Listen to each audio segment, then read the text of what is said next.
नमस्कार, मेरा नाम अंकित यादव है। पिछले वीडियो में हमने आपराधिक कानूनों के केवल एक संशोधन पर बात की थी, जो भारतीय दंड संहिता की धारा 124A को लेकर था। लेकिन आज के इस वीडियो में हम तीनों आपराधिक कानूनों में हुए खतरनाक संशोधनों पर बात करेंगे और बताएंगे कि किस तरह से ये नए कानून देश की जनता को गुलामी में ले जाने के लिए कारगर हथियार की तरह इस्तेमाल किए जाएंगे। इन कानूनों को ठीक ढंग से समझने के लिए थोड़ा इतिहास में चलते हैं। 1830 के दशक में एक अंग्रेज भारत आया। तब संपूर्ण भारत पर अंग्रेजों का कब्जा भी नहीं हो पाया था।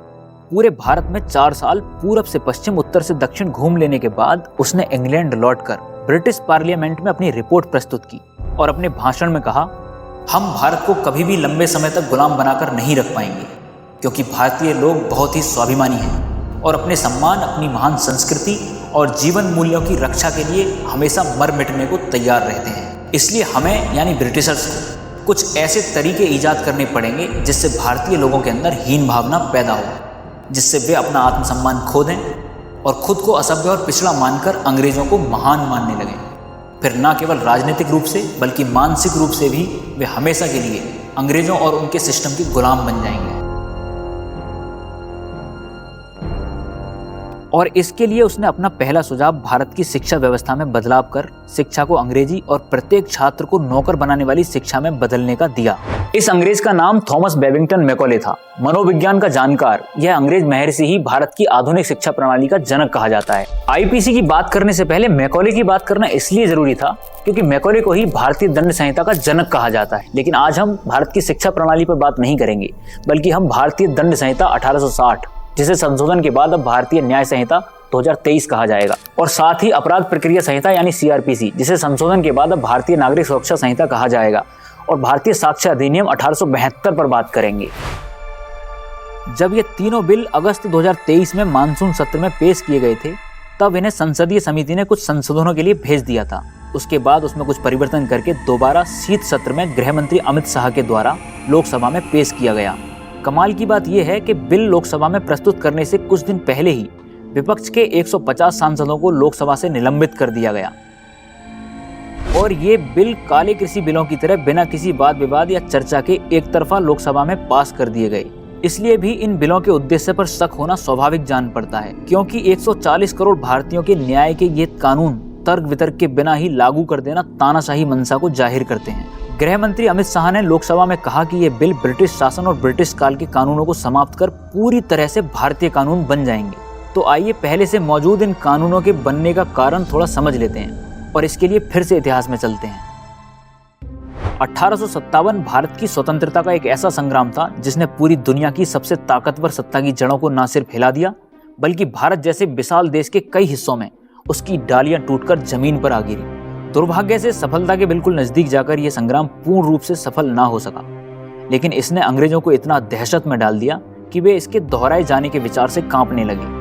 इसलिए स्वतंत्रता की प्रत्येक इकलौती आवाज तक को दबाने के लिए उन्हें एक ऐसे कानून की आवश्यकता थी जो भारतीयों को पूरी तरह से वश में रख सके। और उसी आवश्यकता को पूरा करने के लिए मैकॉले ने भारतीय न्याय दर्शन के बिल्कुल विरुद्ध जाकर अपना पुराना रचा हुआ हथियार निकाला, जिसे वह भारतीय दंड संहिता यानी इंडियन पेनल कोड कहता था। 1860 में इसी संहिता को भारत की जनता के ऊपर लागू करवाकर उसने ब्रिटिश शासन को आश्वस्त किया कि वे इस कानून के माध्यम से भारतीयों को पूरी तरह से अपने नियंत्रण में रखने में कामयाब हो जाएंगे। और दुनिया ने देखा कि उसका यह प्रयास काफी हद तक कारगर साबित हुआ।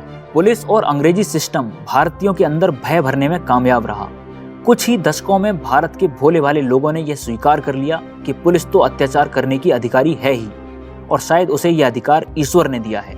इसलिए गांव में कहावत चलने लगी कि बरसात में फिसलना और पुलिस से पिटना, इन दोनों का बुरा नहीं मानना चाहिए। आईपीसी 1860, इंडियन पुलिस एक्ट 1861 और फिर बाद में भारतीय साक्ष्य अधिनियम और सीआरपीसी 1892 में ऐसे नियम थे जिनका दुरुपयोग करना पुलिस के बाएं हाथ का खेल बन गया और भारत में कानूनी अत्याचारों की आंधी आ गई और भारत अंग्रेजों की अति विनाशकारी लूट का शिकार हो गया, जिससे आम जनमानस दरिद्रता और आत्महीनता के दलदल में ऐसा फंसता चला गया कि आज तक नहीं निकल पाया है।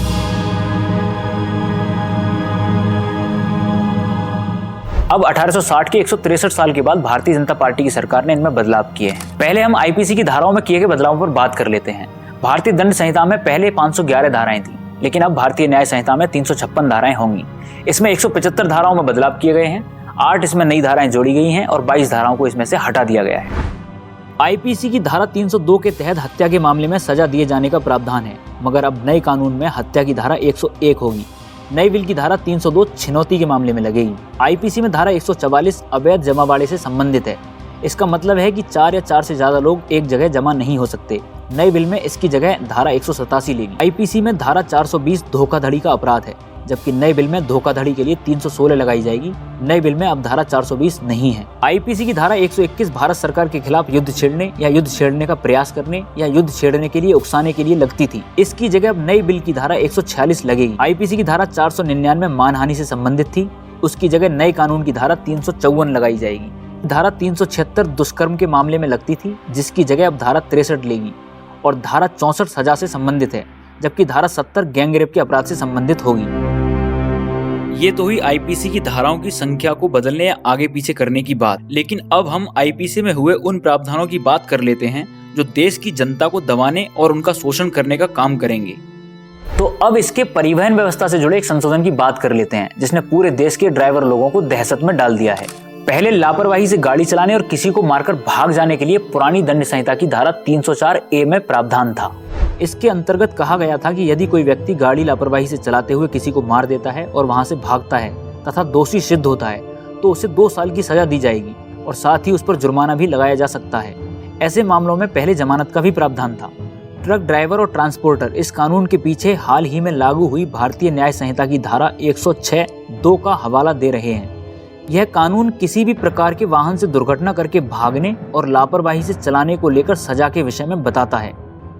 इस कानून में लिखा हुआ है कि यदि कोई व्यक्ति लापरवाही से किसी प्रकार का वाहन चलाता है या फिर किसी को ठोंककर पुलिस या प्रशासन को सूचित किए बिना भागता है और पीड़ित की मौत हो जाती है, तो ऐसे मामले में 10 वर्षों की सजा होगी और 7 लाख तक का जुर्माना भी लगाया जाएगा। इस अपराध को नई न्याय संहिता में गैर जमानती बताया गया है। जमानत ना देने वाली बात को लेकर ट्रक ड्राइवरों ने प्रदर्शन किया। उनका कहना है कि हादसे के बाद जब तक ट्रक ड्राइवर की गलती को लेकर फैसला नहीं आता तब तक वह जेल में ही रहेगा, भले ही वह निर्दोष हो।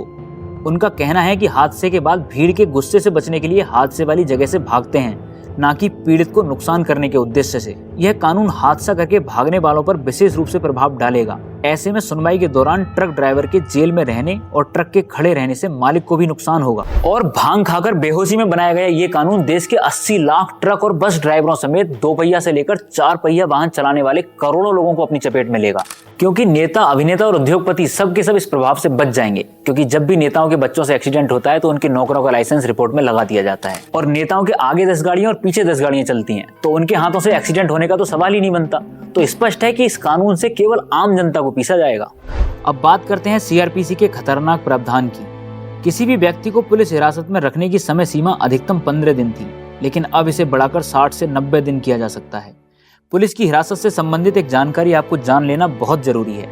राष्ट्रीय आपराधिक रिकॉर्ड ब्यूरो NCRB के आंकड़ों के हिसाब से भारत में हर दिन कम से कम 1 व्यक्ति की मौत पुलिस की हिरासत में होती है।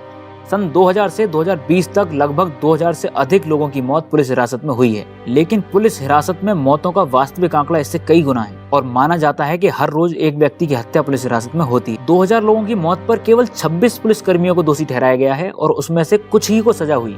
सब जानते हैं कि पुलिस सबूतों को किस तरह से तोड़ती है, मरोड़ती है, लेकिन अगर उसे 60 दिन हिरासत में आदमी को रखना होगा तब वो उसके खिलाफ कुछ और भी चीजें बना सकती है।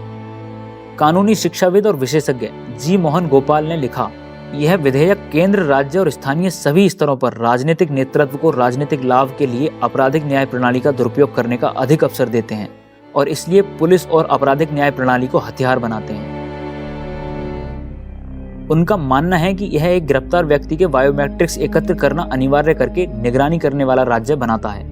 सीआरपीसी में इसके अतिरिक्त एक बहुत बड़ी कमी यह भी की गई है कि यदि पुलिस किसी भी व्यक्ति के पास से ऐसी संपत्ति को कुर्क करती है जिसे उसने अपराध करके एकत्र किया है, तो ऐसी संपत्ति के शोधन का निवारण का कोई प्रभावी नियम नहीं है।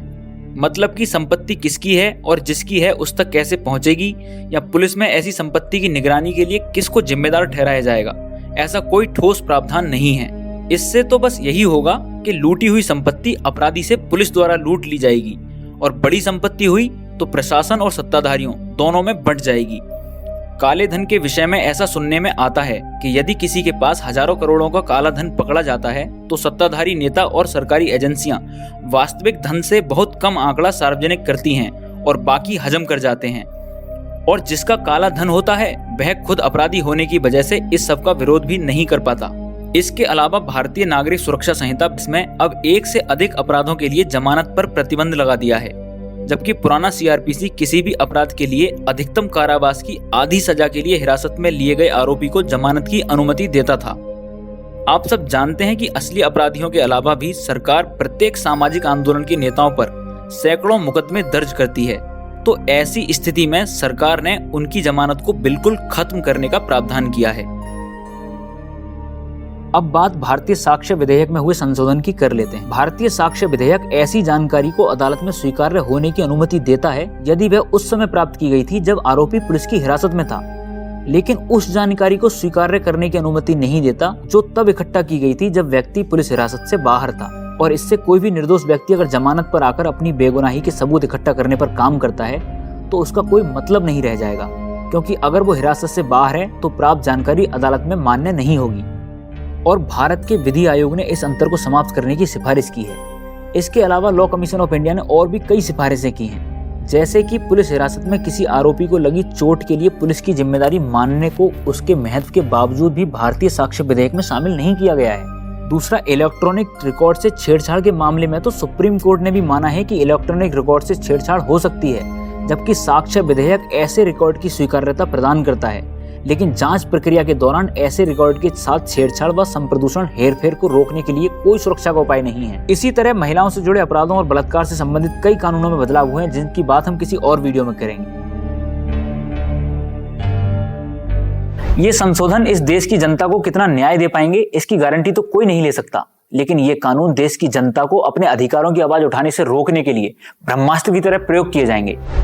वैसे तो धाराओं को आगे पीछे करने और हटाने के अलावा 80% से ज्यादा धाराओं को छुआ तक नहीं गया है, और न्याय की भारतीय दृष्टि या भारतीय अवधारणा को तो इसमें रत्ती भर भी शामिल नहीं किया गया है, जिससे इसे औपनिवेशिक काल के कानूनों में परिवर्तन कहा जाए। हाँ, लेकिन एक बात पक्की है कि यदि आज भी अंग्रेजों का शासन होता तो भारत के लोगों को नियंत्रित करने के लिए उन्हें आज की तकनीक, विज्ञान, राजनीतिक माहौल को देखते हुए कुछ इसी तरह के खतरनाक प्रावधानों को इन कानूनों में जोड़ने की आवश्यकता महसूस होती और ऐसे बदलाव करने पड़ते, क्योंकि भारत पे अपना राज स्थापित करने के लिए अंग्रेजों ने केवल ईस्ट इंडिया कंपनी के 1993 के ही चार्टर अधिनियम को 1947 तक नहीं चलाया था, बल्कि जितना नियंत्रण बढ़ता गया उतना ही वे स्वतंत्रता की आवाज को दबाने के लिए, भारतीयों को नियंत्रण में रखने के लिए निरंतर कानूनों में संशोधन करते रहे और कानूनों को और भी कठोर बनाते गए।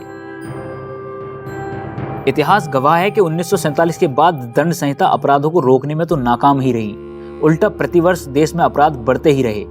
लेकिन बहुत बड़े बड़े सामाजिक और आम जनों के हित में उठे आंदोलनों को ऐसे कानूनों के माध्यम से दबा दिया गया, सामाजिक नेताओं को जेल में भर दिया गया और जल जंगल जमीन पर से देश के लोगों के अधिकार को समाप्त करके उन पर बहुराष्ट्रीय कंपनियों का आधिपत्य स्थापित करवाने में इस तरह के कानून महत्वपूर्ण भूमिका निभाते आए हैं। अब इस सब के बाद आपसे हमारा सिर्फ एक सवाल है कि यदि आपको किसी भी देश के अधिकारों का दमन करने के लिए कानून बनाने को कहा जाए तो आप कैसे कानून बनाएंगे? क्या आप उस देश के प्रत्येक नागरिक को नियंत्रण में रखने के लिए उस पर हर समय निगरानी का कानून नहीं बनाएंगे? क्या आप प्रत्येक व्यक्ति के उंगली के निशान और बायोमेट्रिक्स जैसी चीजों को एकत्र नहीं करेंगे? क्या आप किसी भी व्यक्ति को मनमाने ढंग से अपनी सहूलियत के हिसाब से हिरासत में नहीं रखना चाहेंगे? अगर आज अंग्रेज होते तो क्या भारत को गुलाम रखने के लिए उन्हें इस तरह के संशोधनों की आवश्यकता नहीं पड़ती? और अगर उन्हें पड़ती तो फिर ये कानून गुलामी और औपनिवेशिक काल को खत्म करते हैं या गुलामी को और भी ज्यादा पक्का करते हैं? सोचिएगा जरूर। इसी तरह के वीडियो देखने के लिए हमारे चैनल को सब्सक्राइब करें और वीडियो को शेयर करें। मिलते हैं अगले वीडियो में, तब तक के लिए नमस्कार, जय हिंद।